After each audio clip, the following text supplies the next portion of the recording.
Flyover State of Film was shot in front of a live studio audience.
Welcome back to Flyover State of Film with the boys. We got a special one in for you today. How you doing, TJ? How you doing, Yusuf? How you doing, Brian? Boom! They say Brian for last in this episode. I like doing better if you got my name right. I said right. That's I really like it. That's what do be the best. I did stutter. I said everything too fast, and then second guess. I was like, "What's his name?" You guys made me redo my intro last week, and now this fucking going. But I'm more pronounced. We got to go one in for store with you. With that beautiful voice. I in this month of February we're in, I turned 30, so that'll be the theme of said episode. Having said that, you know what I haven't seen in a while, maybe 30 years or so, any of the Texas Chainsaw Massacres. That's not true. I actually watched the remake recently and the original. But there's a new shitty one out. Or looks like shitty. Extra shitty. Like, it looks like quite bad. And I've already seen things online about how it's had multiple famously bad test screenings, and it got dumped by the studio on Netflix. They didn't want anything to do with it. That's what original directors bailed on it and stuff. It's like the IMDb trivia is literally just like what Brian said. It failed. It got dumped. The directors wanted to take their names off of it because they weren't able to shoot their script. They boycott. I get the impression. I mean, this is just I'm totally shot in the dark, and I'm never going to look this up. But the feeling I get is they hire these directors who probably had a real idea, and then somewhere around that time, Halloween 2018 comes out and is super popular, and the studio's like, no, wait, we want to make that. And the directors were like, no, we're just going to make the movie we want to make. And they were like, no, you're not. Well, what's the company that makes the movies? But they slightly changed the title. Yeah, it's Asylum. Asylum Picture. Asylum. Yeah. This is like Asylum, but so blatantly worse, because Asylum is everybody knows they're doing it. And now Netflix and Fede fucking Alvarez are like, oh, a new hot take on Texas. No, dude, you're ripping off Halloween. Not since Neil Blomkamp has a filmmaker taken such a steep dive in my interest as Fede Alvarez, right? Why don't they? Why for that trailer though? Didn't they just show the cuts with almost like that original Texas Chainsaw remake teaser with that where you don't see much? Yeah, that stupid fucking cancel culture joke in it. Oh man, that is just the most embarrassingly hacky shit I've ever seen. You just put out a little picture teaser. A 60-year-old man writing that and being like, oh yeah, I really did something here. Cancel, yeah. That they fucking high five. They high five. There were two people on it. Fuck cancel culture. I a week ago or so, and this is definitely just coincidence. Some of the because of running fear, I see a lot of horror accounts on that Twitter feed. And a few of them were like, where's the promotion? There's a new Texas Chainsaw movie coming out in a week. And this is a few days before this one, and all of a sudden they all dropped yesterday. It just doesn't look good. February 13th or something? Yeah, I think maybe even this Friday. I can't remember what the date is. Right on Netflix, right? Yeah. Let's see. And it sucks that this is called Texas Chainsaw Massacre. They're doing the February 18th. Okay, so they're doing that naming convention we hate, where there's now you have to discern which movie you're talking about. You have to constantly be talking about the year it comes out and shit. I'm bummed. I wish I didn't Google this movie. Oh no, why? The girl from the movie 8th Grade, which is a really good movie, and she's really great. She's in it. Elsie Fisher. Get that paycheck. Hey, you know what? Get she got paycheck. paid. She needs to work, but she was so good as the young girl, get that and paycheck, baby. It's bad. Is this a pandemic movie that But wait. Who's a better actor though? Her or Fisher? The same actor. You're talking about Ray Fisher. Oh, Ray Fisher. Oh. Well, first of all, it's the same actor. Yeah, first of all, I would have had to have seen Ray Fisher in 2 things, even probably, to decide if he was good or not. But I know the one thing I saw him in, he sucked. He was pretty what you were gonna say? bad. Booyah. My man. What were you gonna say, TJ? About the pandemic? This is a pandemic movie, I think. Yeah, it's started before all this shit happened. They just kind of, let's just fucking throw something together, because maybe that's how they got her. I don't remember when 8th Grade came out. That might have been a 2019-ish movie. Nah, it was 2017, 2018. Yeah, I mean, I had a website and I haven't had This is pre-pandemic. Wait, are you pre-pandemic? I love movies. But they filmed in 2020, didn't they? Yeah, that's what I'm saying. It's filmed pre-pandemic, August 2020.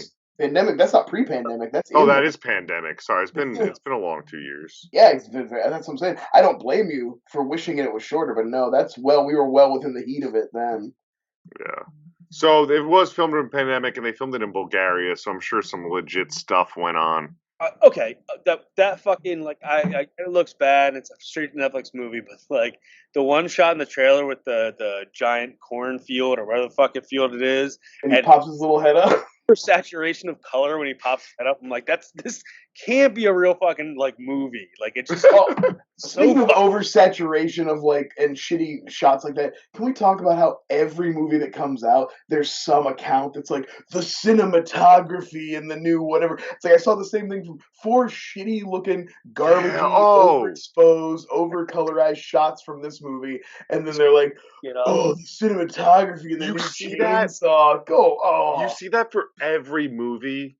Yeah, that comes out. Eternals is a movie that was legitimately completely gray. I understand that she was I shot it in real locations. I shot it outside. Well, regardless, the color gradient is shit. It looks great.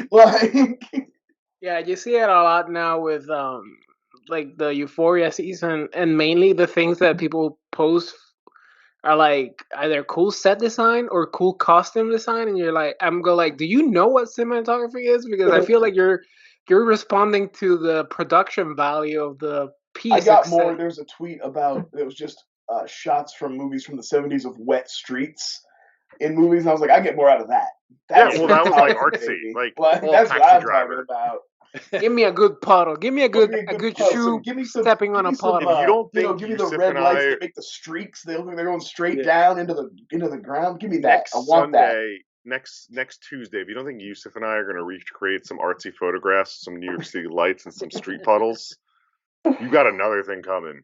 Can you spray the hose right here on the street? I'm going to make sure the light reflects off perfectly. I was talking to Reese, we were watching Euphoria or something like that, one of those fucking shows. And she asked, she's why in all these shows and movies are the streets always soaking wet, but it's dry as a bone outside? I was like, well, a little bit of movie magic here. Lights, this. She's like, that's just stupid. It doesn't make any sense. I was like, okay. It's called The First AD Has a Garden Hose. She's like, it's such a nice day. Why does the street look like it just rained? I was like, they didn't bring enough porta potties for all the male actors, and they're just taking a piss outside. God. You know what, one person in the 70s did that, and they were like, cinema, print it. That's the next 40 years. Michael Mann's that's my All right. Speaking Michael Mann, of Michael Mann, there's some Michael Mann movies I missed. Brian, you got a topic for us? Oh, hey, I do. I saw a tweet the other day. It's funny because it was kind of relevant to the movie we're going to talk about later, but it was all genre classics of the rom-coms and teen girl movies of the early 2000s, and it was Legally Blonde and 13 Going on 30 and Mean Girls and Made in Manhattan. I mean, just like a ton of them. 15 or 20, and it was one of those where it's like supposed to be, these are all beloved, and the hard thing that you're supposed to do is like only pick 3. You can only keep 3. You know, Twitter, one of those Twitter games that people love to do. And I'm looking and I realized I had never seen a single one of them. Like, I think I remember what the post you're talking grown-ass about. adult when most of them came out, first of all, which is a big part of it, because, like, you just don't watch a lot of... There's a period, like, when you're out of high school, but before you have kids, where you stop watching, like, all content for people made younger than you. Even if that means high school, you're like, no, I have my high school movies. I don't care about them. They're stupid. I was better. My time was cooler. I don't give a shit, you know? And then you get old, and then, like, you go through the stages where you watch kids' movies again or whatever. I was gonna say, but I'm just sitting here, I'm like, there's a whole genre of movies that there's, like, all these classics, because that doesn't even count all the ones that came out that are forgotten. But I haven't seen anything. So was this the post? There was 2 that kind of went around that past week. It's the comedy on it. Yeah, the rom-coms or the comedy ones. Is this the rom-com more post? rom-coms. Like, and like and also I would say like maybe teenage movies, but like from the early 2000s, featuring mostly girls, stuff like Mean Girls. You know? Yeah, this is why he got Legally Blonde in the mail. Oh yeah, you gotta watch that. Conversations somebody sent me Legally Blonde. You gotta watch that, somebody. baby. I picked Devil Doors, Prada, Legally Blonde, Mean Girls, How to Lose a Guy in 10 Days, and Wedding Planner. I think it was. Like obviously, I don't remember what I picked. We've met everyone. I haven't drank in 4 days. I'm so healthy. His thoughts are so clear and focused. So clear, man. Like, skin looks better, honestly. You and Sarah been together? You and Sarah have been together since you were like 15, I would assume? No, but we were in our early 20s, sure. Okay. That's like, I saw these movies when I was in high school with like girlfriends I was dating at the time, because it was just the thing to do. Go and see fucking 13 Going on 30, or go see fucking the Lizzie McGuire movie, or some stupid shit like that, which are all on this list. I got the post. I don't know if my answer is going to piss you guys off. It's not like obviously everyone on fucking Twitter that talks about movie thinks they're a fucking film expert, but like this genre, even just hanging out at work the other day with my one partner here, he's obsessed with it. He went to school for animation, stuff like that. I can't get into, let alone have I ever watched one Studio Ghibli movie. Yeah. Like my friend Toro, Ponyo, or whatever the fuck they're called. Ponyo. The only one I ever saw was Princess Mononoke. I saw Spirited Away. Well known that I'm not a big anime guy as it is, although I'm a big animation guy. It's weird. I just never got into that particular style. TJ, I put anime down just as a thing, genre I completely missed as well of for my pick of this. I love Studio. I can't get in. I sit down. I have so many friends who are weebs.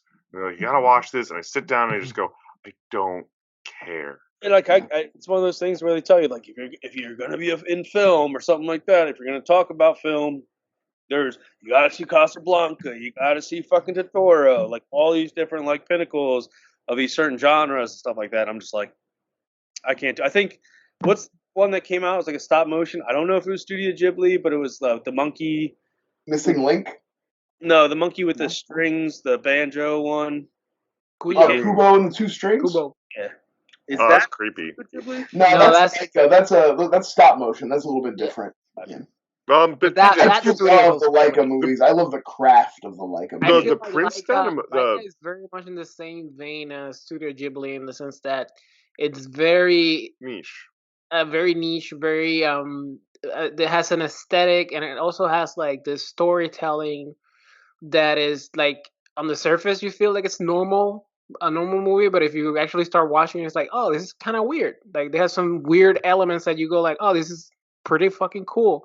And that's kind of like the entire Studio Ghibli catalog, like Howl's Moving Castle and all, Spirited Away, like People Turn to Pigs. There's a moving castle. I don't know if I spoiled that one in Howl's Moving Castle. TJ, I think they're like, from what I've seen, the 2, I think they're good. They have a like purpose, but it also has that thing one of you guys just said of like, people act like if you haven't seen it, like you haven't seen Casablanca or The Godfather. It's like, listen, this is an anime subgenre that you discovered in like only really film people, I feel like, are like super nerds. Yeah. Be like, Studio To be Ghibli, fair, you're missing out, man. This movie changed my life. Donnie Darko. well, it has to be like if you're really wanting to get into animation, that's kind of the route you have to take Yeah. because like Disney and all this animation now that you see like took a lot from his storytelling and his style. It's good. So It's Oh, good. sure. I do So, find yeah, it funny. it is Well, very niche and it's kind of I wouldn't be insulted. I didn't even react when you said you haven't watched. Yeah. I love them, but it's like I get it. It's The whatever. last part, Which I would be- remember finding hysterical that like the like purists, the Ghibli purists, were very like, it's never going to streaming. They have their big principles, and then HBO gave them a big old contract, and Yeah, they're like, HBO's just cut him a check. and they're like, oh, never mind, they're all available on HBO Max. My favorite anecdote of him is he hates like the creator I'm blanking on his name now. He hates animation. Like he like Oh, That Miyazaki? Is that who that is? Murasaki. Yeah. And there's a video of like animators showing him like something they created. It's like this zombie dragging his corpse around.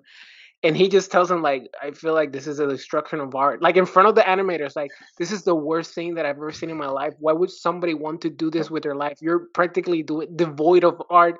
And they're like, but like we've been working on this for months. It's like, that's really Oh, fucked up. man. Respect that though. Might actually make me watch the movies. Yusuf, what do you got? porn. Like I have this void in genre. I've never seen a single porn movie in my life. Can I ask you a Like question? I've Now, completely when what? you say porn What? movie, do you mean like a scripted, like the Seinfeld porn, or like the Avengers porn, or like Like you've all never po- watched the all fucking porn. Like Like all you porn. don't I've never you seen don't a single masturbate. movie. No. you use mind memories, mind. I have a great imagination. And I have a wife, okay, who masturbates. So What? Also masturbates. so I had a website called Why I Love Movies, so I've seen every single genre. I'm so versed. But porn, man, that's just a huge blind. And I know you guys like. Could you recommend me some like classics that I should Riley, anything explore? like Riley Reed's in, Yeah.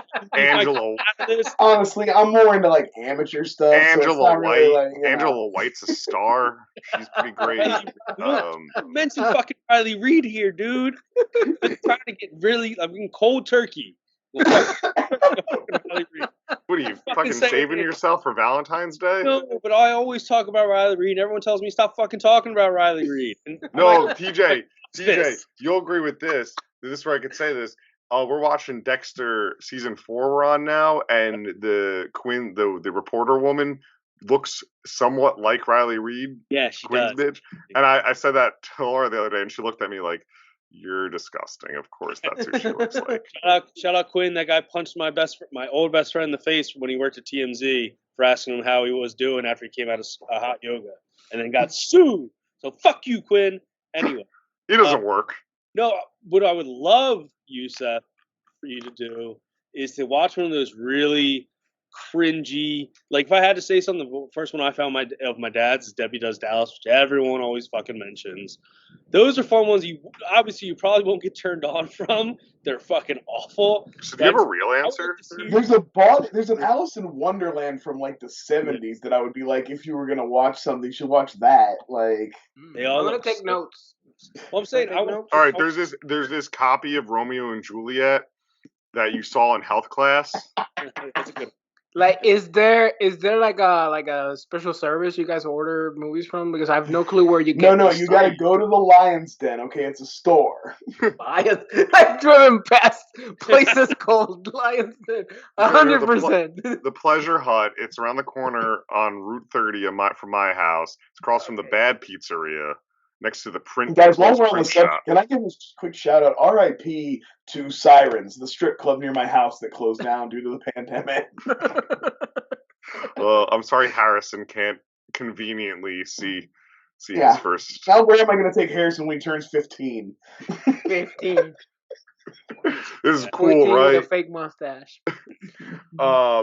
You said Joe, Oh, Yeah. Brian. I don't know. Brian, yeah. Do you have a genre? Well, I mean, my genre Oh, yeah. was that one. The You know, I rom-com. mean, I would say honestly, and this is a little embarrassing, but westerns, like old westerns, is a big blind spot for me. I love my like modern westerns and like stuff from like the '90s on, but I've never seen very many of the like classic, the Sergio Leones, Ooh, yeah, I Yeah, love same. those. Those are fun. Those are legit fun. Like, obviously, you got to take them with a grain of salt. Like, they're very, very low budget, and But they're very specific too. Like, but you like Tarantino's take on it, so you're probably very accustomed to that certain flair. Cool with watching tons of horses probably die on screen. Yeah. They flip over so many fucking horses. And like, and also like see a bunch of stuntmen going like, "Ooh, did he Yeah, get out of that?" practices.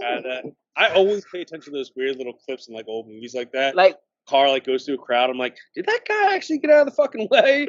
No. when we saw Butch Cassidy for our flyby, there's a stunt where they're like literally standing in front of a freight wagon, Oh yeah, that and it just explosion's explodes. Like insane. they're like maybe like this. Is it Like, Clash of the I can't Titans? believe they didn't get impaled by wood chips and shit. Is that also like Clash of the Titans? Is that the one with the chariot races and shit? Or Yeah. I think No. isn't Ben that Hur. Spartacus, I think. Spartacus. Ben Ben Hur. Hur. that's I'm right, thinking of Ben Hur. you're That right. has like historically like Like an the actual horses on-screen dying death and was, like somebody yeah. like got run over by a chariot or whatever. You know, people really suffered for their art back then. Yeah. No, I'm with you on the westerns as well and like classic films. I'm trying to make a point to, you know, like I gotta watch Like more classic old films, films. I've tried to get better about that, but I also feel like I've only seen the like most famous ones. You know what I Sure. mean? Like, oh yeah, Casablanca, you know, Citizen Kane, Sunset Boulevard, Double Indemnity, you know, like, but like, there's a lot. There's a lot It's weird. I'm working my way backwards. I've made an effort in 2022 to watch more movies from the 70s that aren't just your like normal 10. What more movies than Jaws and Rocky came out in the 70s? And Star Wars and I'm never Taxi gonna Driver. Father. So You know, there were. So I've been making that concerted effort. Want to watch like I think it's considered a cult classic. So it's not a classic. It's not great. It's not amazing, but I loved it. Detour from 1945. There you go. That's one off the beaten path. I am going to add, especially since the last several months been talking so much horror, mine would be all of those like let's just say 1965 and pre that. I am completely blind to any of those movies or like older like supposed to be scary films or like any of them. Just sure. Over my head. Oh yeah, I mean honestly, you could make a whole genre of movies that came out before the 70s, and like mostly I'm blind to that. Yeah, it's just it's people are like, oh, you didn't see the original. It's honestly The Fly? impossible. And I'm like, no. It's honestly impossible to the original The Fly does rule, though. I got that recently. To watch everything, dude. It's thousands and thousands of movies. Not like to mention, you got to take into even account the new new ones shit's I coming out every day. Like I can't keep up with what's already out. Yeah. Like let alone what's back in the past. You know what? That's why I find it fucking like and it's obviously it's maturity. And the other day, like I was talking about that with my wife because I felt like. Because we were discussing the topic of film bros, and I was like, "Oh, I was a film bro when I was like 19 or 18." Yeah, we all were. But because I remember like being like, "Oh, you haven't watched these movies," and giving her movies to watch, and now I would like legit slap me, like, "Fuck your movies, take them up." I'm never gonna watch them now. Well, like if somebody did that to me and gave me movies, it's like, "Oh my god, you haven't watched." Like, that's what I do with Citizen TV Kane. shows. Like, you want to be in my life? Like, that's what I do with up your fucking ass, dude. I'm never gonna watch it now just to prove, like, to make a fucking. You watch it, I'm gonna shit all over every second of it. Babe, that's what I do with TV shows now. Yeah. You haven't seen this 5 seasons of this show that I discovered last week? No. That's why any fucking series that's on Apple, I'm never gonna watch them. Well, there's a new Bob Odenkirk and David Cross got a new show getting ready to come out. Oh, it's on Paramount Plus, so guess I'm never gonna see that. It's never gonna happen.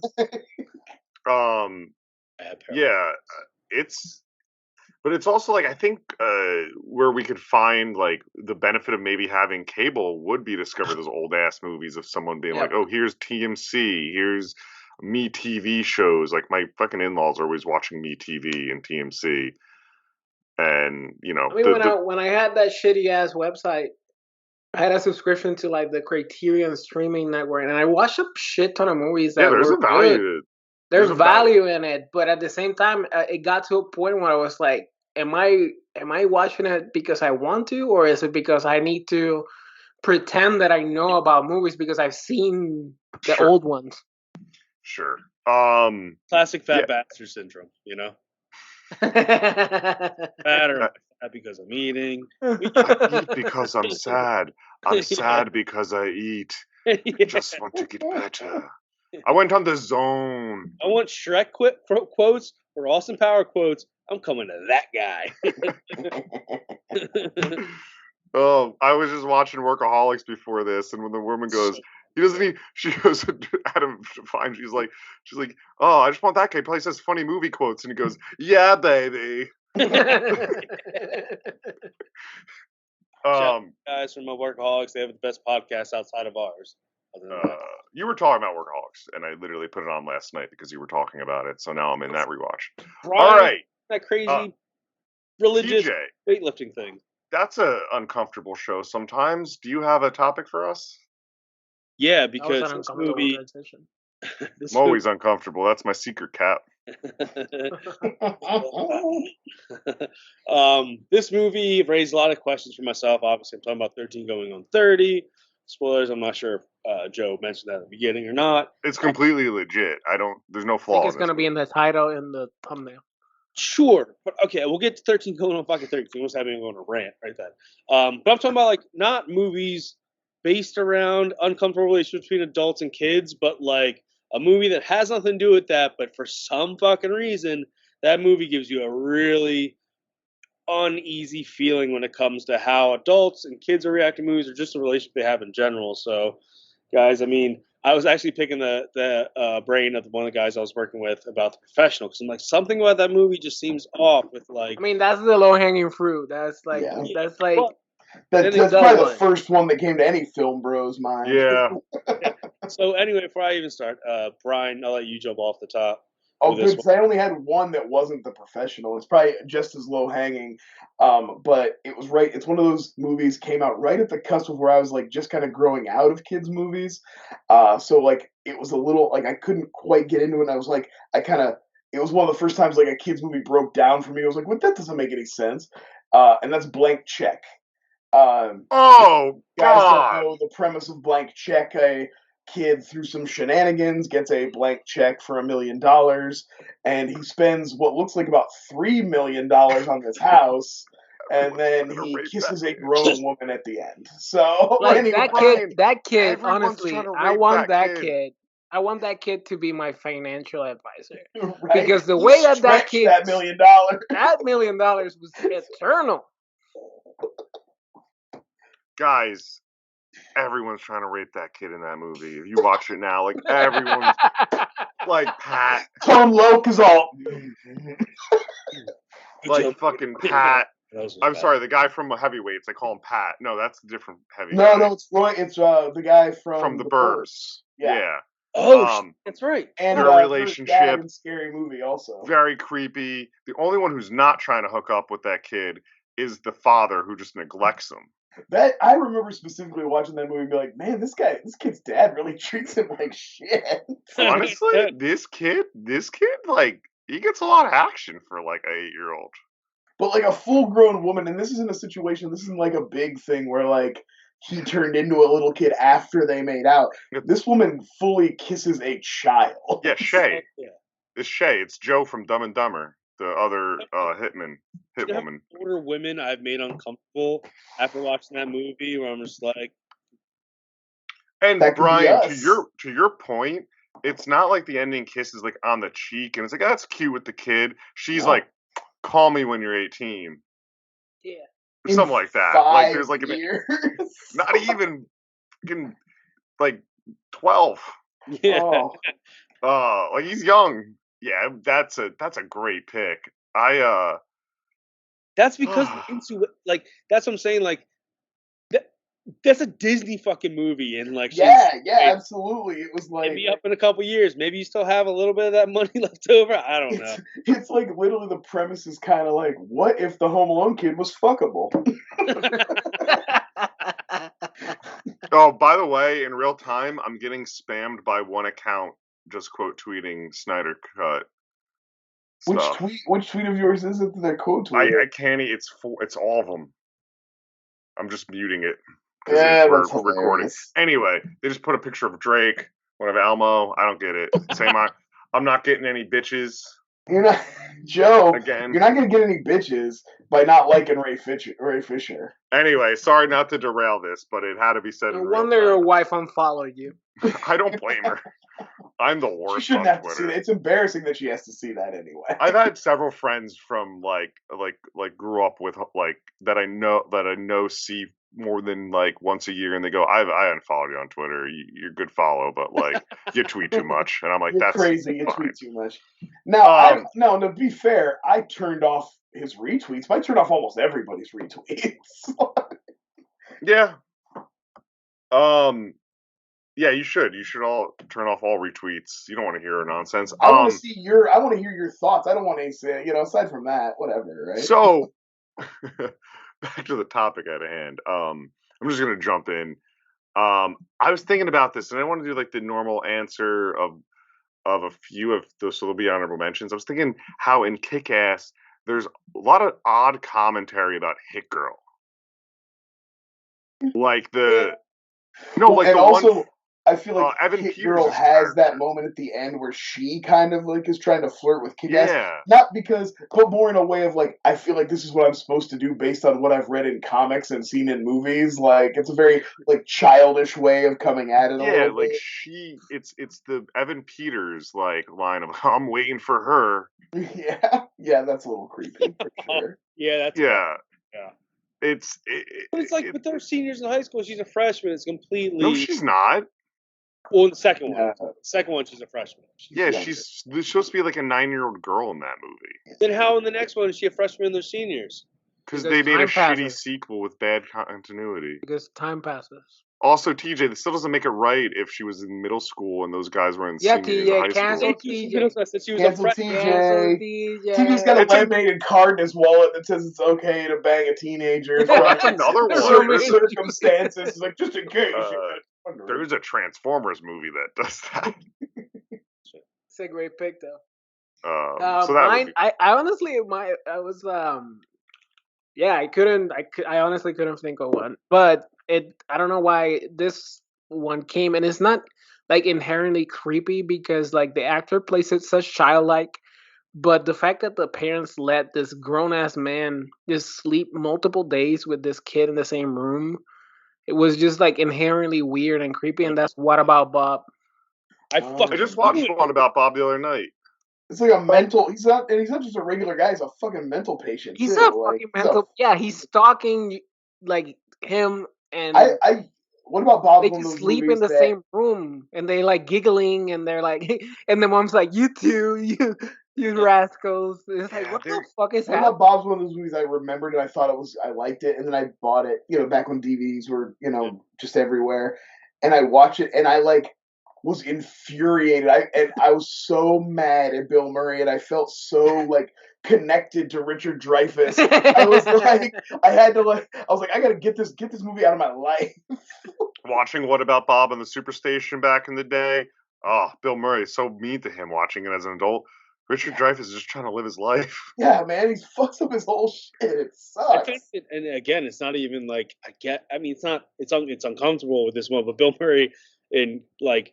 Every time I go back, I love the fucking movie. But every time I go back and watch Ghostbusters, the opening scene with the girl and doing the whole thing, he fucks that one dude up so bad, who actually could be a psychic fucking genius. His experiment is kind of working, actually.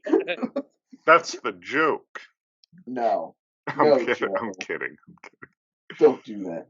What's next? You're gonna say, "Shh, let people enjoy things." Yeah, guys, it's just like that's just an opinion. How could you judge someone if you haven't done that profession? Have you ever been a Ghostbuster? I don't think so. That's why you don't get any girls, bruh. Bro, I don't get Excuse me, bitches. they're called bitches. There ain't no way this guy's getting chicks. I really want to probably be like, I like men. How bad do you feel? Yeah. When you get that, how do you feel about that? Huh. No, I just muted it and all those tweets went away. TJ froze. So I guess Yusuf didn't think of one. I already said it. What about Bob? Oh yeah, I guess that's fine. Are we waiting for you, Brian? I guess no. I did blank check. Yes. And you went. So this we were waiting on TJ. So I'll just name honorable mentions till he gets back. Sure. I was thinking also of it's always creepy. I mean, the movies are cringy, but Bella and Edward at the Twilight, because he's like 1,000 years old and she's that's actually 16. That reminded me of my wife's pick and was kind of good because I was talking to her like I couldn't remember one as a Interview with a Vampire. Yeah. Like even though she's like 1,000 years old, like it's still Kristen Dunst, and there's like very like gropey. When she's all like talking about wanting to be an adult and wanting to like, you know, she gets like I was, oh man, I just had one and I lost it. Oh well. Sure. There's with Vampire, what you just said, fucking Interview with the Vampire. There's that famous like quote now from Kristen Dunst being a little girl on the red carpet, being like, "Ew, I had to kiss Brad Pitt. It was so gross." Yeah. Like, and it pops up and like under those little clips, like VH1, like this started an Interview with the Vampire. I guess. Oh, I remember what I was going to say. This isn't child adult thing, but there's the trope of the born sexy yesterday. I think we talked about it on our Splice episode. Like you have a creature that comes out like Fifth Element, formed, looking like an adult that you could have sex with, but they have the mind of an infant. Think Lilu in the Fifth Element. She's just like this innocent little babe that needs protected, but she just happens to look like a supermodel also. You know what I mean? Like, so it's okay to be horny for her, even though she's got the mind of a child. That always leads to like some creepy kind of elements to those movies. Yeah. Like, how much? Honestly, one of my big problems. And it's always creepy because like. Bruh. Sorry, what? And I feel like the element that is very, very creepy is like, it's not that they're like born yesterday and they're super hot. It's like the immediate interest like men have because they're born in yesterday. Right, because they're innocent and pure and like it's childlike is the implication, you know.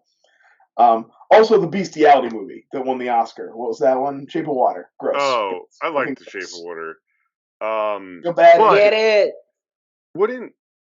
Oh God, wasn't it? I like sushi. When you could consider Starman in that camp too? Yeah, I can see that. Because he's like childlike. Yeah, I can see that. Absolutely.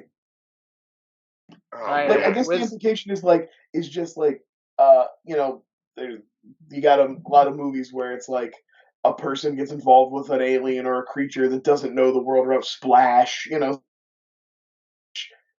How much control do those people? How much are they being manipulated? How much is that like that thing of like the Ariel and Prince Eric thing? Like, well, you're the first human I've ever seen, so I fell in love with you. But like, how real is that? How much is that? I don't know. All those relationships are suspect, guys. I'm back. All right, where were we? We just kind of finished up. We were just kind of giving our honorable mentions, wrapping up the. Do you have a pick? Another one.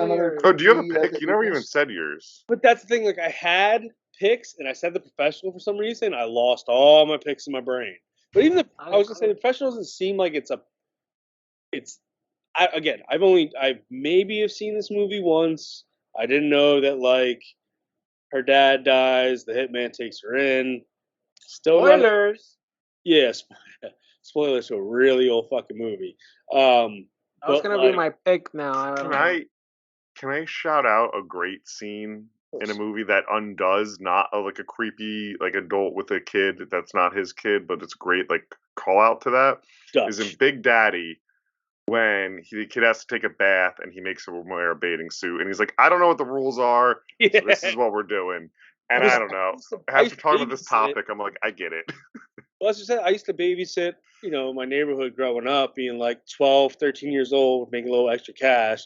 And the parents would be like, yeah, bath time's at 7 o'clock. And I'd be like, and the kid just fucking drops trout. I'm like, I don't You're think too that's old. cool. Like, I don't. Yeah. I'm like, There's not enough distance in our ages here. Like, hey, bro, can you do me a favor? Just throw the swim trunks on for fucking 20 fucking minutes.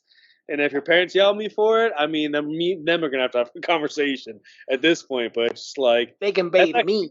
yeah, that's good, Joe, because that's one of the ones where like they get ahead of it a little bit. Yeah. Because obviously you got to bathe the fucking kid. Like I've been there with nieces and nephews, where I'm just like, okay, if I do that, then it makes it more uncomfortable when it's my actual family. But like a random Yeah, kid, yeah. I'm like, let's put the swim trunks on, or just something. one thing I wanted to real quick say before we move on about Leon, the professional, since we talked about it so much. The relationship between Leon and the girl is only creepy because Luc Besson makes it creepy. The way he shoots her, the way he lingers on certain shots. You know what I mean? Like, there's never anything inappropriate necessarily between the characters, but like it's implied through the filmmaking. I Yeah. think. Okay, that's all I No, want I to say think about that. I think that's TJ. It's such a good question. Yeah, There is like, the and subtleties to like the answer. It's not just straight up like pedophilia. Yeah. no, because like And like something blank check, where it is Everyone straight up- wants to fuck that kid. yeah.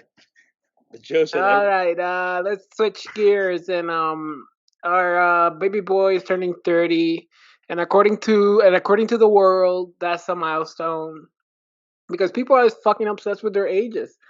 And 25 and 30 and 40 are like those like big numbers that everybody just dreads over.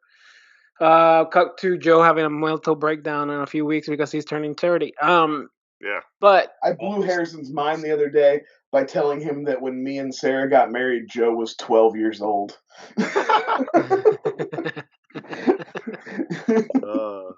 That's funny. so I decided Kind of to, blows my and also mind. the movie that we're covering, like it's about being 30 and the little girl thinking that's like an important age to be and wanting to jump forward to that age. So what movies do you, off the top of your head, like just improvise? Don't read your notes. Your movies that movies that cover milestones and you like this is a very broad topic, so it can go anywhere. Where you want Yeah, to go? because like, what's a milestone? Is a milestone an Um, achievement? Is a milestone a memorable event? You know what I Yeah. mean? It could be Yeah. anything. I kind of my first wrote note down because the movie fucked me up, and I was 13 at the time. Was that movie 13 Oh, that sure. fucked me up too. about the girls that like were 13-year-old California like SoCal, I Party guess, or girls, whatever, and the like mom's party like girls. trying to be cool and let them do, you Yeah, know, but and they like go be like their too friend more than their far parent, kind of thing. and did drugs, and then like made out with each other, but then they like cut their wrist. Really fucked me up. I was of that age, and I knew girls that wanted to be that, and they were the ones obsessed with that movie. And they were like, the movie's great, and we're showing them like, I'm disturbed because that girl. This It's reminds like, me of that I girl that think you showed like up. this for the wrong reason, Yes. though. Like, And then guess what? A year later, those girls knit the cutting or do that, but they came to dating guys a little older, little question. So anyway, that movie has always stuck with me for I think the wrong reasons or the right reasons, because that might be the message of the movie. Are you talking about like the milestone of it being puberty for like this type of like a movie? I'm just saying the movie itself, calling itself 13 and they're experiencing life I'm considering it an answer for this well, I question. mean, it's the beginning of your teen. You're legit. I could say becoming 13 is a milestone because you're a teenager officially. I would agree. I would say that's PG-13. valid. That's a Yeah. valid. You go to the milestone. movies. Yeah, it's a He's milestone. 13. No, but that one fucked me up, and it's one I've. Is that Patty Jenkins? No, who directed? No, Yeah, I that's don't think so. No, she directed Lords of Dogtown. Whoever directed Lords of Dogtown did the movie 13. That's It's definitely a crazy. female director, though. I think. It is a female director. That's one I've always wanted to revisit, but I also don't want to spend the time with those characters again. You also don't want to be caught buying or renting that movie. No. Yeah, Catherine Hardwicke. That movie even falls in line with like the Squid and the Whale. She directed Twilight. And The first one? and Lords of Dogtown, yeah. But like Squid and Whale is like a coming of age, not a coming of age. And using the word coming is not a great thing to say involved in this movie. The Squid and the Whale. The Squid and the Whale is like a little kid or a kid hitting his essential, puberty peak, and then it's all about his mother, and it just kind of gets really weird from there. I don't think I ever. Yeah, go ahead, Noah Baumbach, or whatever the fuck your name is. Oh, it's But, Noah Baumbach. That's not a bad one because it kind of goes with like my type of thing. Because I mean, a lot of the movies that I love or like and like are also based around losing your virginity. American fucking Pie. Even something as simple as like 16 Candles, where like No, that was my pick. Okay, my bad. Well, I'm not gonna go into that one. But like for me, for this one, it was which a movie I love, which is so fucking stupid. It even stars a kid from Kick-Ass, the chunky one that everyone thinks is funny. But the movie Sex Drive. Oh, I like that movie. Oh yeah, okay. It doesn't. It's not. It's like one of those fucking throw it on TNT on a fucking Sunday morning at 10 a.m. type of thing. But it's like, a kid is getting catfish on the internet. She wants to have sex with him. He wants to lose her virginity. He's a fucking nerd. He's been lying to her too, saying he's a football star. He's gonna drive out to frick her. And like when I'm a kid, I'm like, when I'm at the peak that I was in high school, it was like 2000 to 2005. It's like all these movies. I'm like, that's what I'm gonna do, dude. I'm gonna find a girl in another school district. And I'm gonna drive all the way out there and lose my fucking virginity to her.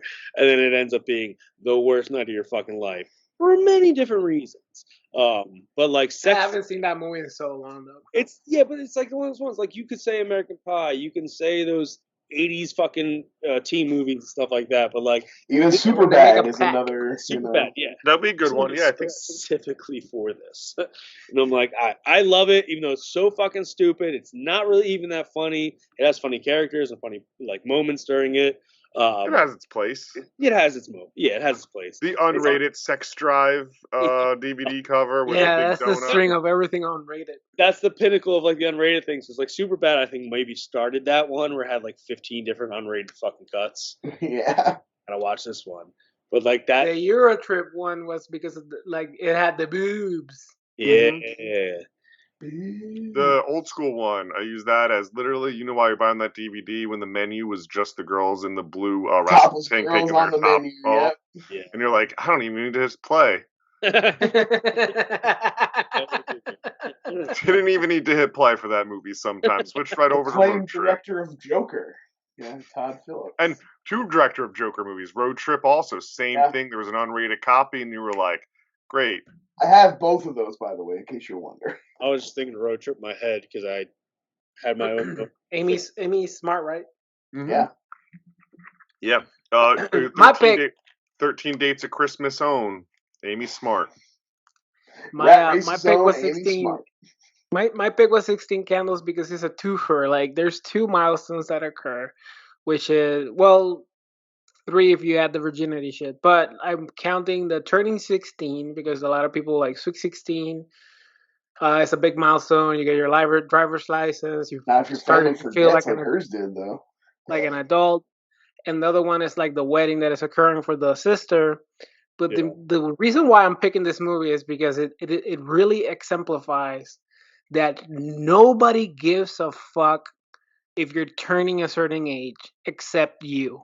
Like nobody gives a flying fuck about your birthday. No offense, nobody truly gives a fuck about your wedding. Yeah, I mean, look, we're doing this whole thing about Joe's. I turned 40 and I didn't even say anything. Jeez, guys, I had a good joke, and I'm not trying to shit on Yo. I'm like saying like in general, like people like go online and like, oh, it's my birthday month, and they're like announcing it for like an entire fucking month. Yeah, if you like have a birthday month, you're a bad person. I'm sorry. Like if it's online, if it's between you and your Twitter who do that, but I'm sorry, I'm judging you. I don't.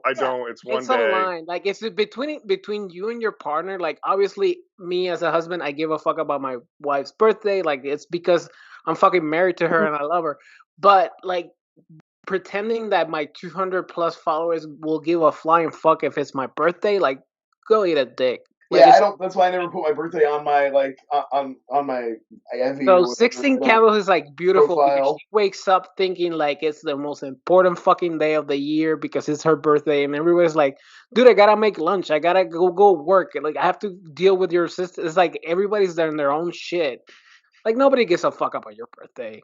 Nobody. Now, in fairness, though, when you're a kid, people do give you the impression that your birthday's important, Yeah. and Yeah. you could see where a 16-year-old girl would think that people were going to do something for her birthday. In defense of this particular instance, but Sure. overall, I agree with Yusuf's point here. No, Yusuf, it's a good point. It's a different way to look at, I think, 16 Candles. No, but I mean, my other one is like Father of the Bride. Like that's a Love great Father of movie. the Bride. Yeah. Sure. And I guess it's around like giving away your daughter, like Yeah, planning a well, whole weddings, wedding, big deal. like just like this whole like mess of like I'm spending a shit ton of money, but at the same time, this is emotional connection to like officially she's no longer my daughter. It's like that's a good pick if you want to like. It's his fuck toy. Yes, it's his masturbation doll. I've never seen Follow the Bride. I don't like that.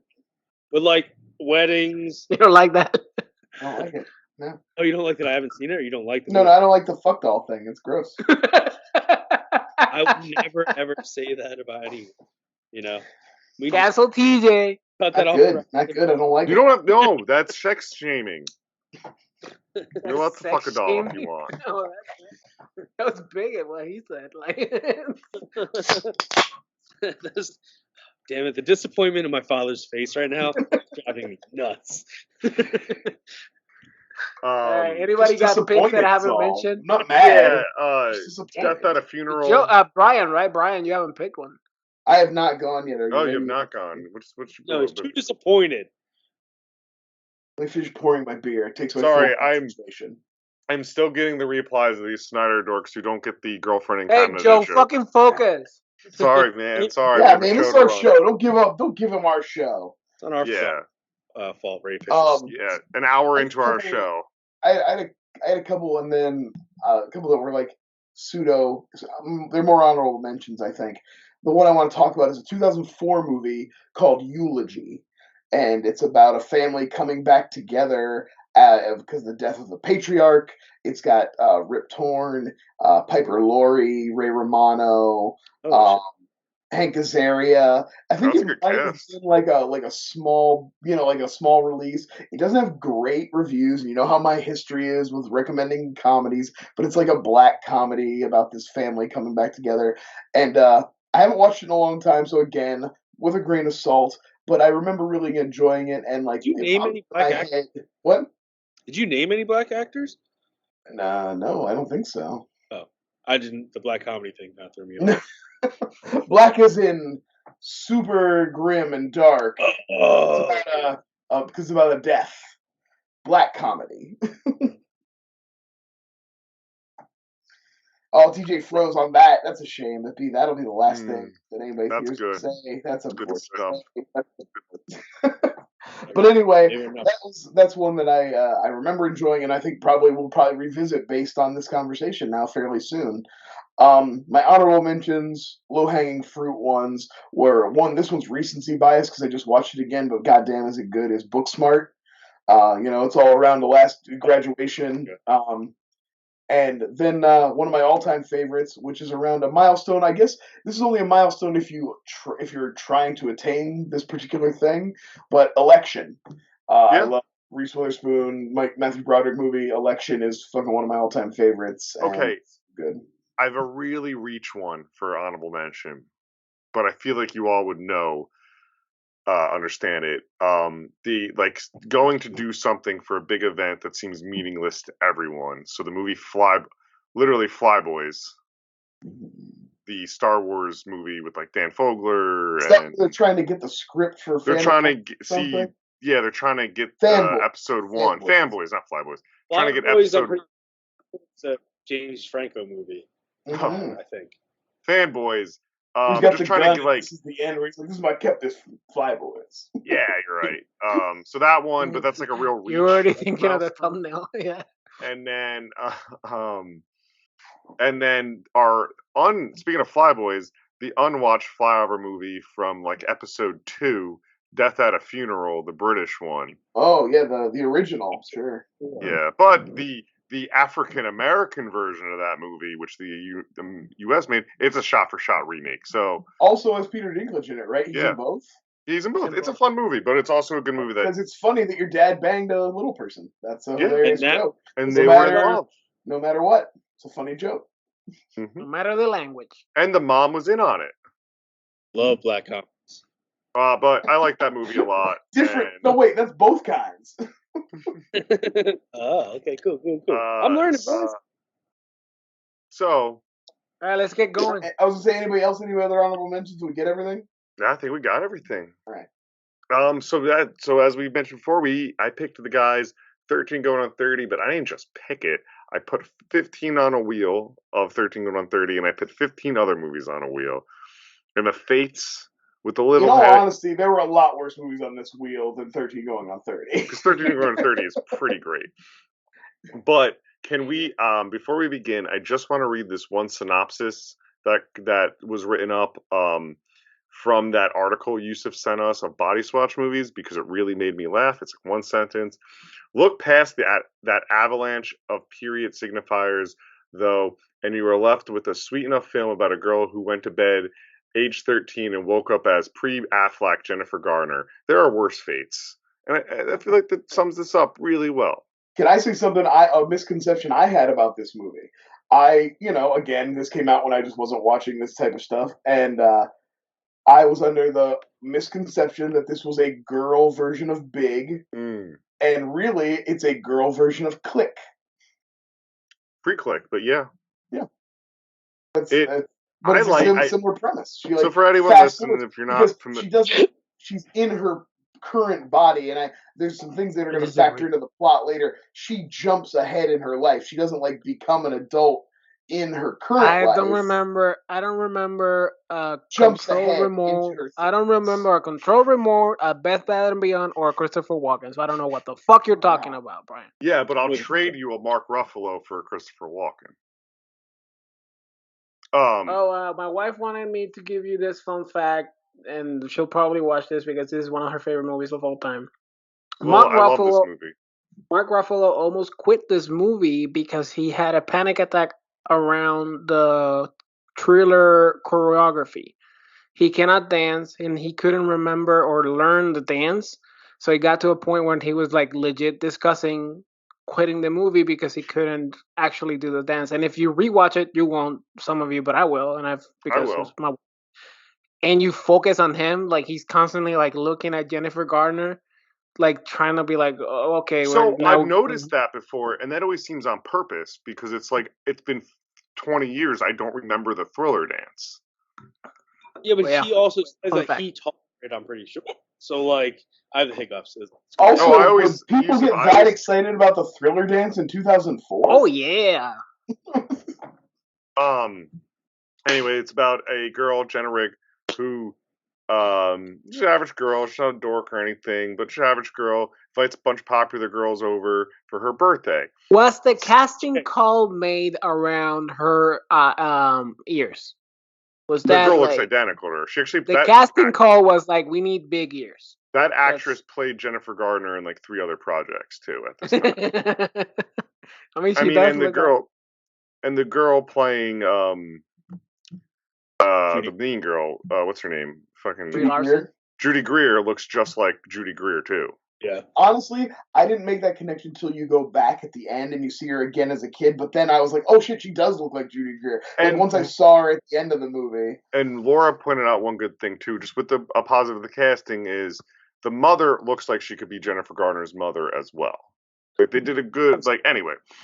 Invite her over. They're really mean. They say, we're gonna play 7 Minutes in Heaven, and your crush is here to play 7 Minutes in Heaven. But they all leave, and they tell her neighbor, who's just her just good friend, but her friend, but who's obviously in love with her. Yeah. She's in there waiting for you, and he's all like, okay, and then she freaks out on him, and then next thing you know, it's 2004, and she wakes up in her apartment, and she's missed her whole life. She sees a penis for the first time. Yeah. And Jennifer Garner plays that character perfectly, of the endearingness of what a 13-year-old girl would probably act like, and it's very charming. It's a harmless movie. Yeah, something that they did well in this movie that missed in Freaky, and it's something Brian also mentioned, It's like she's acting like the little girl acted in the beginning of the movie. And Freaky, when Vince Vaughn switches body with the girl, he's acting like a completely different fucking Yeah. girl. Right, he's not acting like the girl we saw in the first half of the movie. He's acting like Yeah. what Vince Vaughn thinks a teenage girl is, Yeah. which is like a dumb caricature. He's not acting Oh. anything like the character we saw. Also, the second note that I was given, and that's it. I'm no more my wife notes. If you look at the magazine that they're looking at, and she's like, "Oh, I want that life." Like all the photos in the magazines is exactly the apartment that she has. Oh, is that And Oh. also the blindfold that she's put on in the 7 Minutes of Heaven, like that weird scarf that Judy Greer's the character puts pattern? on, Yeah. is the same pattern as the blindfold that she wakes up in the morning. Oh, The- like her eye Yeah. thing. Okay. That's it. No more my Oh, wife. that's fun. I like it's Those are like that's like little. She's My- watched it like It's like 50,000 me when I've times. seen a movie a million times. You're picking out the like tiny details, you know. the soundtrack for this movie rules. Yeah, it's pretty good. So wait, so let's go around. Like, was this your first time, TJ and Brian? Obviously. I've seen this movie over about 50 times. I thoroughly enjoy it. One of my favorite candies of all time, and I mean this wholeheartedly, is Razzles. So, Oh, I didn't know that it was a real candy. Razzles are red. I remember You buying can't- them after seeing this movie when it was released. You put every combination of colors in your mouth, always comes out poop brown. So, Oh just- yeah. So I did play a drinking game while watching this movie on our snow day on Saturday. Dude, you would have passed out if Oh, I played it. you blacked out. They mention age, pop music cue, Judy Greer sucks, and Razzles. I got a hot take about Judy Greer. I'll save it though. You could say it right now. Now let's talk about the movie a little bit first. Why would Okay. why do I waste my hot take? We haven't talked about the movie at all. We Talk we about do. Brian's click. So we thing. get a really. I'm sorry. We get a really nice, surprising Andy Serkis in this movie, who looks like he's having a That blast. took me back. I mean, that I'm not gonna lie, That's that a- reeled me in. I was like, "Ooh, Andy I knew that. Serkis, you say?" Like, I knew it would. I was gonna make a But rule that- that you he's a couldn't. I little mean, man in a he's fancy having a little suit. blast. I like it. He's having a blast, but that has to be one of the most weirdly constructed goatees in movie history. Like, it It's feels so like thin. it's so it's. I bet like he couldn't like legit grow it out. It felt like way in like thin. We've seen the Andy art Serkis department has a just glued it in Andy like Serkis has in a certain crazy pieces. bushy beard. He could really get a big beard going. Like, I don't know what happened Would with you- that goatee. He's like King Kong. yeah. There was one thing we did point out on this watch where it's like wild would never happen. You remember like at the end of near the end of the movie. So partially in the movie, for people listening, she's the magazine editor of Sparkle. No, she's the magazine editor of Poise. Poise. Of which Poise. is I'm sorry, Her beloved magazine from childhood. Poise, and Sparkle's Sparkle's the competitor. competition. They're scooping Poise. Every month And they're With that scooping Jennifer Poise. Lopez prevalent. Yeah, that's a fun little and because they were dating at the time. They were filming Daredevil at the time. Like it's all 2003, 2004. Like Ben Affleck and Jennifer Garner and and Lopez all knew each other. Put it that way. Yeah, You They should have all made a knew drinking each game other, every time that guys. Jennifer Lopez photo appeared. That would That would have have killed died. you. But so she works for Boys, and fast forward a little bit though, you find out that like she's the one leaking all of this stuff. And the one thing we were like, but that wouldn't fucking happen, is the checks with her name on it in her office desk being Sparkle. Thanks, Jenna, for being. You're gonna make a great editor.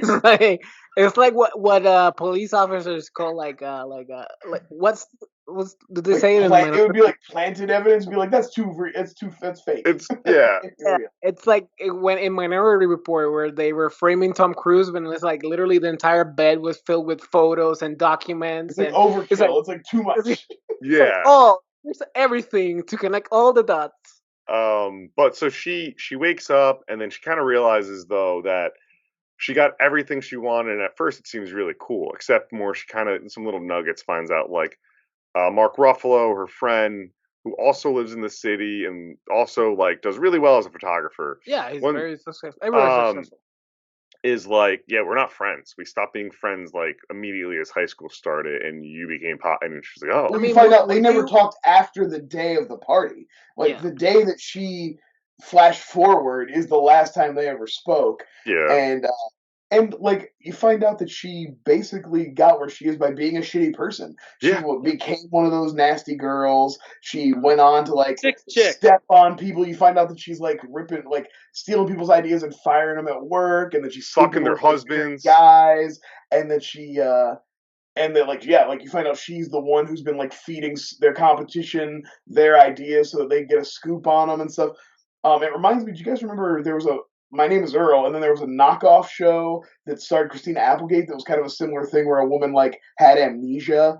No, And I don't when remember that at she all. like, had amnesia, and when she wakes up from, like, whatever, she finds out, she's, like, going back through her life trying to find out, and she finds out she was, like, a shitty person and stuff. And she's trying to, like, make her life better. I never watched it, but I was always like, It's kind of like The Good Place. that's kind of a fun idea, you know? It's like, Um, and I like Well, this is where I get the. this reminded me of that, of, like, a girl. She's, like, embarrassed of like her 13-year-old self, and that's the thing of, like, looking back at your life and be like, would the child I was be proud of the person I am? That's like a thing a lot of people, I think about sometimes. Yeah. They're like, would they think I'm successful? Would they think I'm cool? Would they think I'm whatever?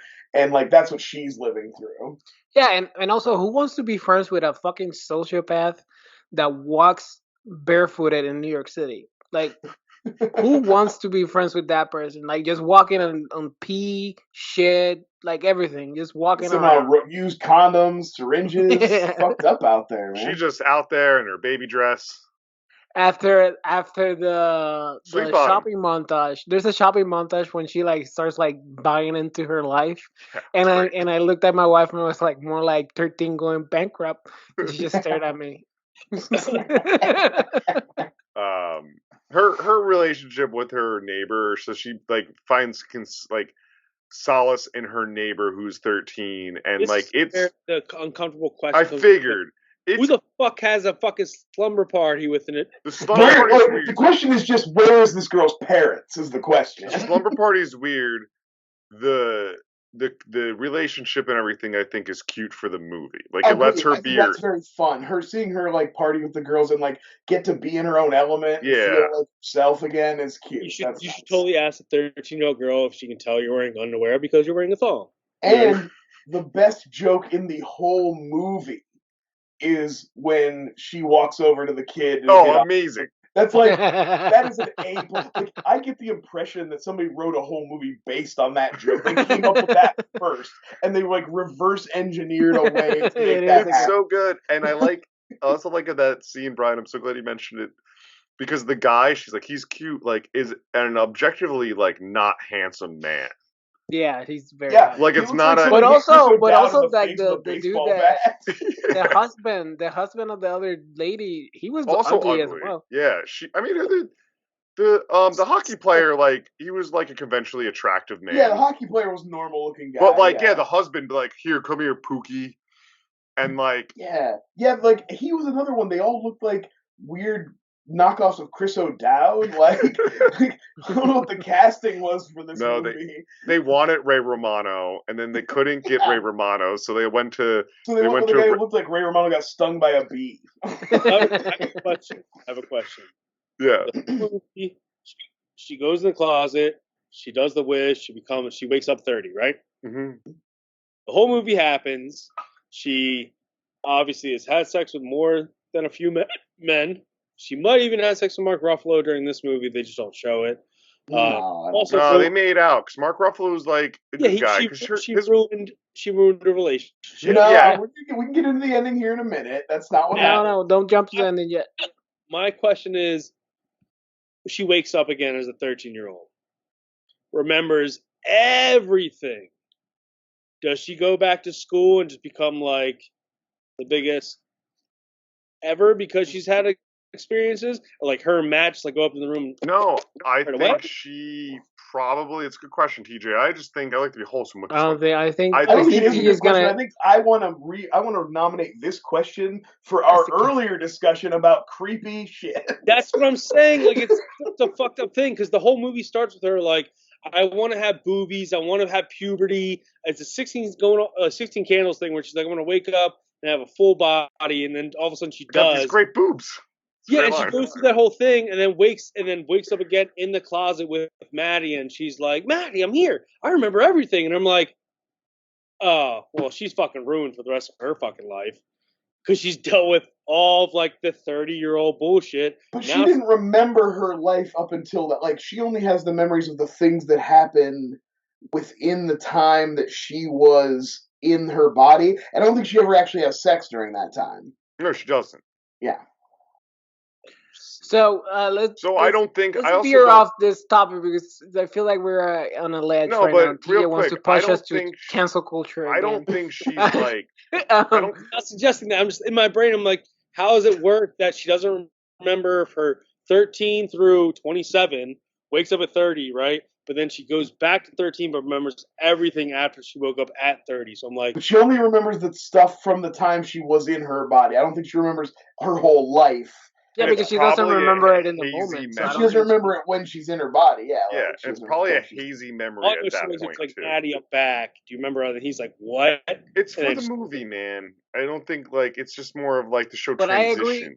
I was watching the movie, and when TJ came up with the question, like I had written already, like it's weird. It's weird enough that this grown woman is like hanging out with a bunch of teenagers alone in her bedroom, but it would be even weirder if it was a man hanging out with 13-year-old boys Oh in his yeah. bedroom, and it would be even weirder if he was like the king of pop. And this, Yeah, I can't believe nobody talked about Elizabeth Perkins and Tom Hanks and Big and the creepy, because like that's one of the classics. Like it fits right in that's with what I this. was getting at. Like, does Tom Hanks become a fucking 12-year-old boy again? And he's like, yo, I've laid it down. Well, that's So- a different situation. Yeah. He did get like He that's did a get whole it other in. thing. He bagged Elizabeth Perkins. Again, just When to you- point out, And boy, wasn't did he. Brian, I thought you were gonna mention the Vienna song as one Oh of the favorite man, song. when the Billy Joel hits, my favorite song of baby, all you time. know you got me. I was like, damn, movie, you are working overtime the to get first on time my I ever good heard. side. This was the first time I ever heard Vienna, and it's been my Oh. favorite song ever since. It's so good. It's so good. like, And a good young Jim Gaffigan, aka TJ. We all made And I the was same like, it would joke. have been late. You could have done New York State of Mind, but they went the step further and used Vienna. And you know what? I appreciate it. And she hugs her mom, and her mom's just like, I don't know who this is. Yeah. Okay. I also want to say one thing: that basement that she had, her parents' basement, is dope. Yeah. Oh yeah. Well, do a party basement. it's New Jersey, right? It's New Jersey. Yeah, it's Jersey. I think it's supposed to be like real north, like I think close to the like city. if you never had a sleepover in a wood panel basement, you never lived. Like, Oh, it you reminds know, me of a couple friends like basements, like too, just saying it's Jersey, like it looks just like party basement, Yeah, like just like it. Well, Yusuf lives in fucking Texas. They don't get basements. carpet. But I lived in panel, Ohio, and That's fair. the my boss foosball used to have like table. parties in his basement, and they had like arcade machines and a bar. And that's dope. Hell yeah. Jojo's basement, the perfect single staircase in the middle of the basement. Mhm.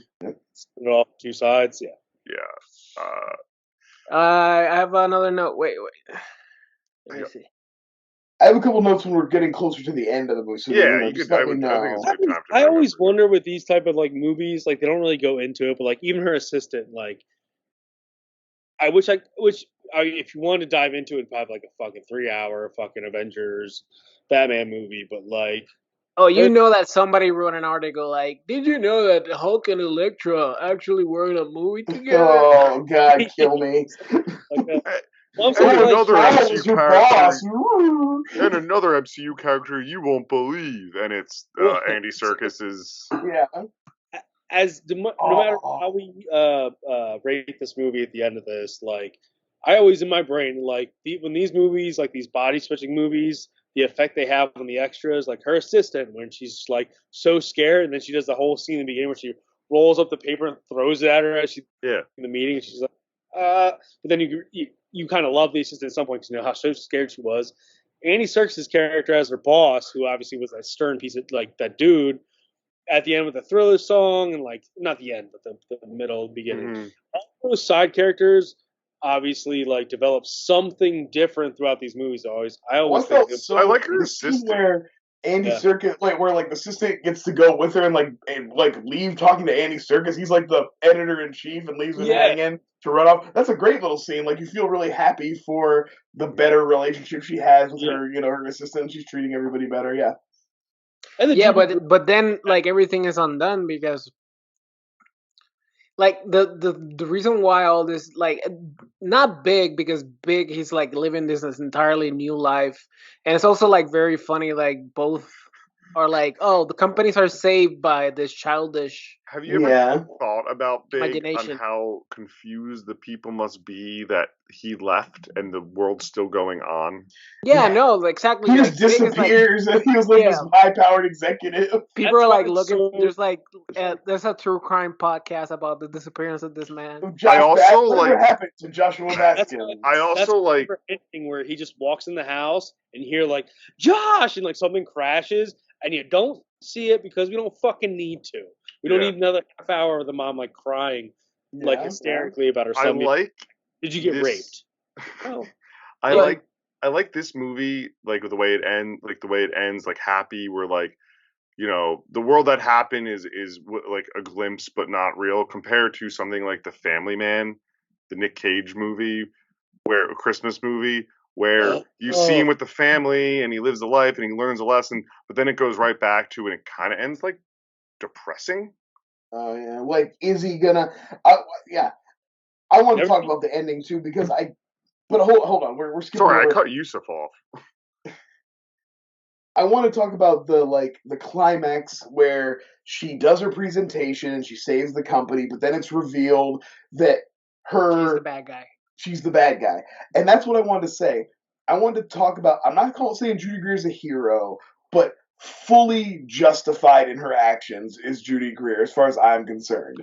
I mean, With the because they were ending, clearly the she's same person. She's portrayed as a villain. The movie wants you to hate her, but in her mind, her friend, who has been a like power hungry bitch their whole lives together, who like basically took over from Judy Greer as head bitch when they were kids, and then went on to like rule, and is like.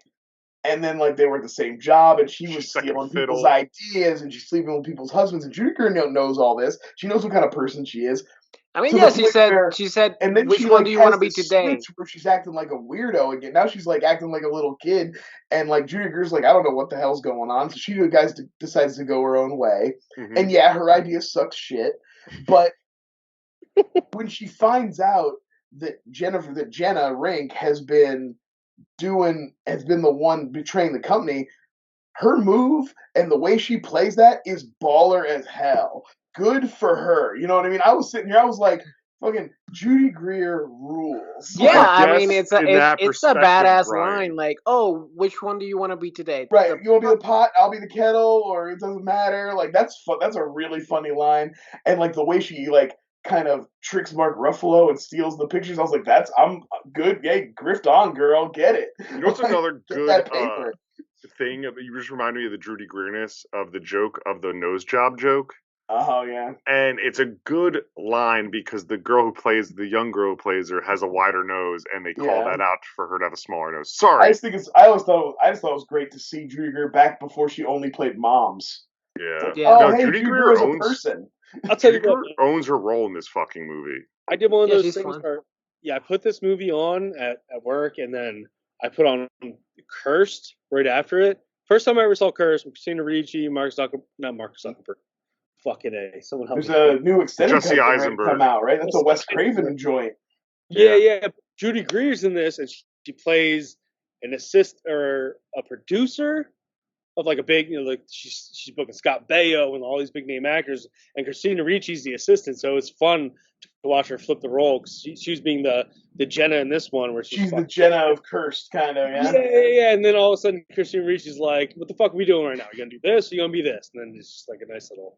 But Once Christina Ricci becomes a werewolf or whatever, she like gets her confidence and shit, right? Yeah. I only ever see her doing like smaller mom roles. She's playing moms now. Or Exclusively just a moms. friend. Just a friend in a fucking movie where, I mean, who was calling for when the whole shit with the girl from the Wasp? Who's the girl who plays Wasp? Yeah. Evil Angelilli. Everyone's like, cast Judy Greer as the Wasp. And I'm like, yeah. I would I watch don't the hate fuck it. out of Judy Greer. Yeah. That'd be rad. All right. Judy Greer is one of our unsung heroes of Hollywood. Talk about let's move into the ending real quick. I just got a little Real quick ending, fancy Brian. about What the are ending. your thoughts ending? We know, she gets back into her body like we talked about. She hooks up with Maddie, whatever, and then we cut to them getting married. and they're moving into the Barbie dream house, and they're like having, okay, great. But my problem with the ending is they're missing a scene where they show she is also equally fulfilled professionally. Where she, like, Poise is successful because of her. Maybe she's the Andy Serkis, and, She could have, what she's could the have editor in happened? chief, and Poise is very successful, because I feel like ending on just that she got the man and they live in the little Barbie dream house is kind of like undoes what the movie's really about. She's really good as an editor of the magazine, and she does, like, it's her ideas that save. So, like, not paying that off at the end, I felt like it was a misbeat. I think a fix for that, and you could keep the same scene when she sits on that couch moving in, and she gets a phone call or something of like, here, this, and it's like, all right, print it, or something like that. Or even like, she even the magazine. He tosses her the latest issue of the magazine, like, hey, your latest layout looks great. And she's like, yeah, it's selling like crazy too, or whatever. You know what I mean? Just stuff like that. It sucks too, because after talking about it with you guys and everything, it's a good point, because after talking about it with you guys and everything, characters, there's a lot of fun in this movie, but they're a little more fleshed out for the most part and thought about, from at least what we've talked about, than just that, like, you got the guy. Yeah, like I said, I feel like they should have balanced that. Yeah. What she wanted, like, what was her dream when she was 13, which is what she ended up getting in the movie, and then, like, realizing what she wanted with Mark Ruffalo, but they should have balanced that better at the end. There should have been a little bit of both in it. Or would have been already going on relationship and married you, right? Or would it I feel like it's safe to assume that she's still a professional. Yeah. I don't know. They didn't add it. Mom now. Or would it have been more insulting? The hardest job there is. Would it have been more insulting if he threw her, like, the local, like, Springfield Gazette and was like, your layout looks great? Yeah, she's like, she's Gail Weathers, just, like, living in Woodsboro, trying to write a book or some shit. Yeah. Being bored now. She does the newsletter once a month. She does the newsletter for the community center. Hollywood really loves that fucking couch on the front lawn trope. I fucking hate it. Like, I'm never gonna put my fucking couch on the dirt. Like, just put it inside of the fucking home. What are you doing with that couch? You know how bad that thing would stink after, like, one rainstorm? It'd be heinous. Guys, they were moving it in. It dropped and they sat on it. Yeah, I know. They flopped on it. It was just cute. I also hate when a woman jumps on a couch when men are moving it. That's fucked up. They kept the plastic on it because Mark Ruffalo's the man in the house, and they're a dirty Italian family that keeps plastic on their furniture. They're filthy Italians, and they keep plastic on their furniture. They got runners on the floor. Gross. Let me wait for TJ so we can do the rating space. Yeah, I'm glad. Glad I picked this one. It's a fun one. I like it. 30, 30, and thriving. I remember seeing this as a kid, and let's go as a family. And my dad loves this movie. I just want to say that. And it's your dad is your dad a fan of this one? Loves ratings phase. Ratings phase. TJ. I mean, again, I love this fucking movie. I'm up there with Yuspa's wife and a couple other people. I would give this one an easy 8.1 packs of razzles. 8.1. I think this is very rom-com. I do have fucking, if you're going to nitpick it and you want to pick everything apart, sure. You could. Don't want to. I love it. I'm an 8.1 razzle boy. Brian. Yeah, I had a conversation when I was watching this with Harrison. He was kind of about it, and I was like, well, the thing is, there's a difference between movies that are bad and movies that are good, but they're just not for you. They weren't made with you in mind. They're not meant for you. The person who, you know what I mean? And that's kind of what this is. But, like, as for what it is and how it, like, stands on its own as a movie and how it's structured and its characters, I would probably give this, like, a 6.5, probably, like maybe a 7 even. It's pretty good. It's a pretty good little rom-com. Couple little nitpicks, but, like, again, like, nothing that, like, I would watch this, over. I've seen a lot of worse movies than this.